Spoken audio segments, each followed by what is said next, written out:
There are three aspects of population policy that I wish to draw your attention to.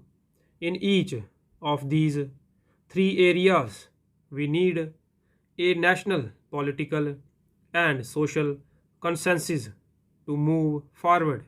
Such a consensus can be generated by the distinguished members of this August Commission. First, there has to be a concerted campaign focusing on issues related to welfare of girls and young mothers. We need to invest in educating the girl child and improving her health and social status. We need to empower adolescent girls and young women so that they can make informed choices about their lives and the size of their families.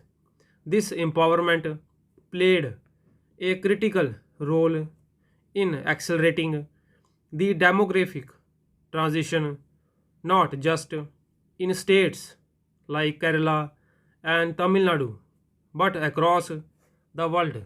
Surveys indicate that even now, over half of our young women get married below the legal age of 18 years. They do not have information or easy access to contraception of any kind. This has contributed to the demographic pattern of too early, too frequent, and too many children. This is more prevalent in demographically weaker states. We need to address this problem. Our government is committed to the full social and economic empowerment of our women. We have already taken several steps, both legislative and administrative, to widen social opportunities and guarantee the economic rights of women. We are firm in our commitment to gender equality and women's empowerment. This is an important policy plank of our government. You should have no doubt about our commitment in this regard.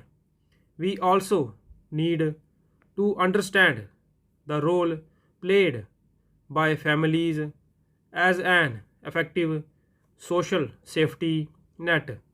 In a country where credible social safety nets are absent, it is children who form the pillar of support to their parents in their old age.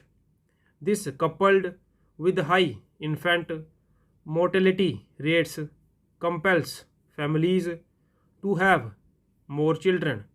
Having an effective old age care system, along with a focused drive to reduce infant mortality, will, I believe, reduce the incentives for having large families. Empowerment of women and a holistic approach to reproductive and child care will enable this to happen, and I would want greater attention to be paid to this aspect. Second, in addition to giving focused attention to the welfare of girl, child, and women, there has to be a concerted campaign to improve the health and educational status of the entire population in general. This is particularly important in the less developed regions of our country, while regional imbalances are inherent to large continental countries. In our case, the less developed regions also happen to be more densely populated and are critical determinants of the overall demographic status of our country.